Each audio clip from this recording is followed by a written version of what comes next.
Minecraft Caves just received the Sweetest update. Did you get it? And from that update, we have all types of new things such as gummy bears, Swedish fish, gumball creepers, candy corn, caniac, gingerbread man, and much more. In this video, I will be telling you guys every single thing you need to know before stepping into the candy caves. Spoilers ahead, you have been warned. Locating this biome will be difficult. Best way to do it is by finding these pink tablets. To find these pink tablets, you can either find them in the underground cabins, or you can locate them in the witch's hut chest.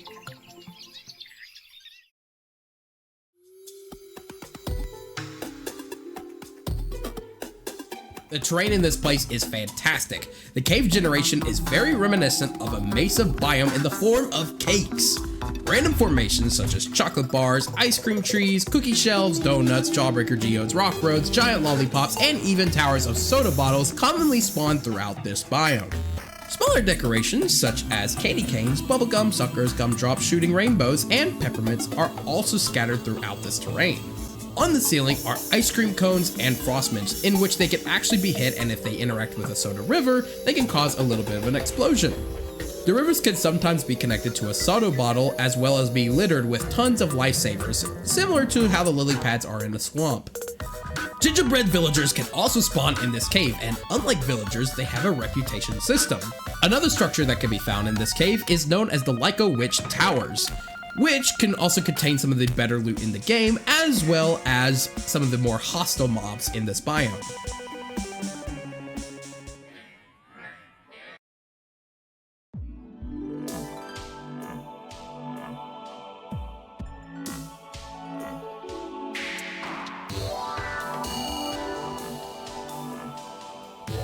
These passive mobs are found in soda rivers. Cooking them rewards the player in gelatin, useful for future recipes. Also, they're pretty delicious.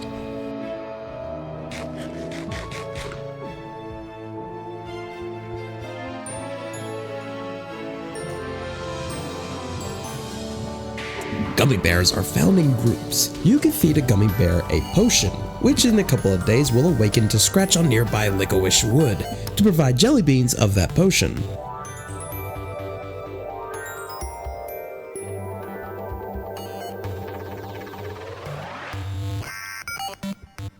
Candy corn can be tamed with caramel apples. They can be ridden once saddled and use a special dash ability, a pretty cool morph mount for this mod. Not as cool as Tremorzello, of course.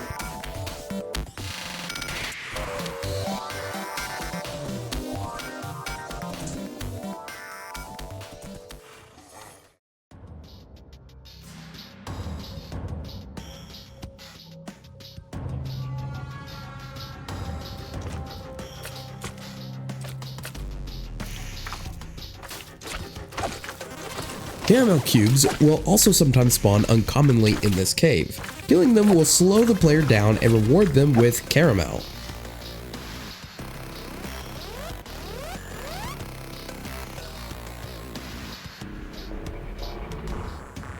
Gumworms are monstrous beasts that submerge underground and strike at the player unexpectedly.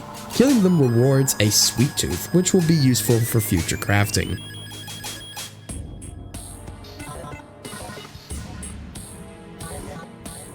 The gum beepers are range creeper variants. When slain, drops gumballs.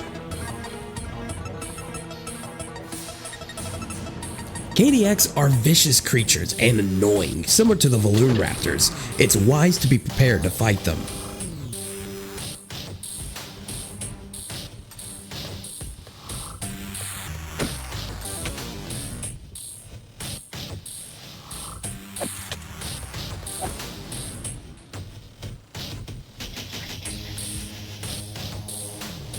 Lyco witches are the source of the Candy Cave's power, reason for creating the biome in the first place.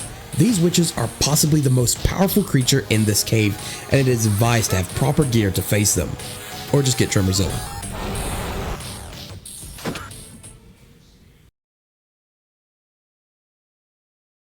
However, the most notable thing about this cave are its features. Here are a couple of them as I found.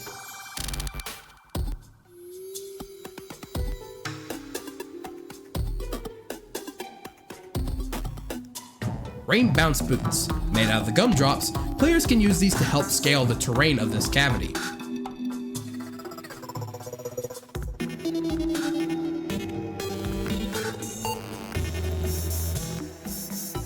The shotgun is a new ranged weapon crafted from materials found in the candy cavity. The gumballs fired from this weapon bounce off of targets and ricochets off walls, making it a decent crowd control weapon.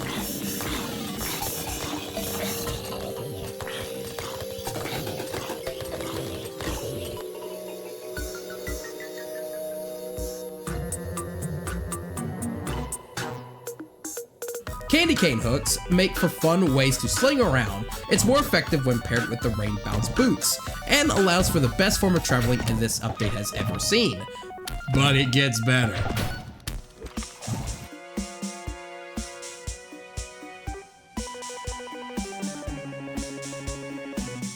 Gob Thumpers are a new craftable temporary block that can lure gummy worms to their location, making them a useful way of encountering these uncommon creatures, and a special way to ride them. Yeah, you didn't hear me wrong, you can ride these bad boys. By combining the Gob Thumpers and the candy cane hooks, you can pull a dune and ride these gummy worms across the cave. Though they are not tameable, it is still a fun way of traveling.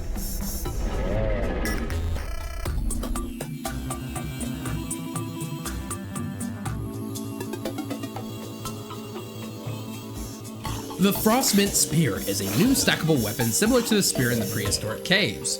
When thrown, it does 6 damage, but it has an AoE impact charge that freezes nearby mobs and does lingering damage.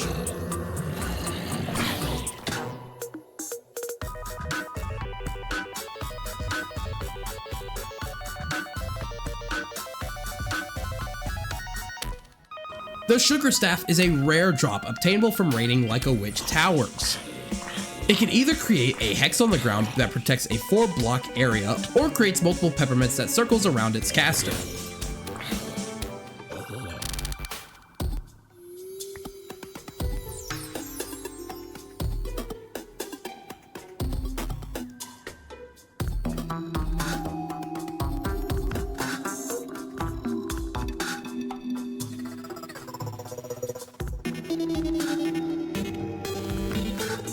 The Sack of Satiating is a new item made from the Sweet Tooth, a drop from gumworms.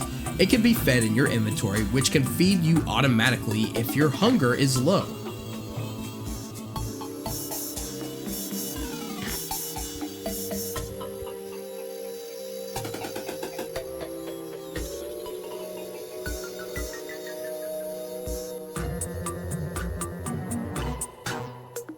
The Confection Oven is a new redstone block made with materials from the candy cavity. When activated, it will summon a temporary army of 5 gingerbread men. This small garrison will attack anything that isn't another gingerbread with the same frosting colors, including their creator. But they will also gather up any drops they find and place them in the ginger barrel before crumbling completely. If you don't want the color of your army randomized, simply place the confection oven over a rock candy block in your favorite dye color, and watch the battle commence.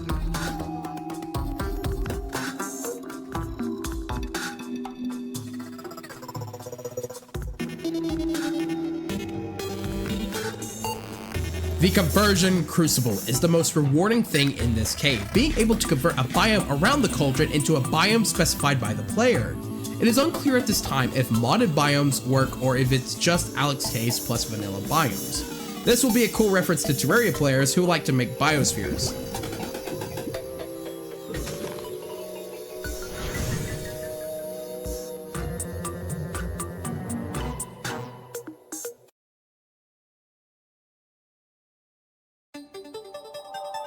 If you did enjoy, please do leave a like and subscribe for future content like this. I am still working on Giants Unleashed, don't get me wrong. Just production is going to be a little bit slower right now, but everything is still going just as fine. Here's a little teaser just to give y'all a little thank y'all for watching kind of thing. Anyways, I'll see you all next time. This is GigaBlasto2 signing out. See ya!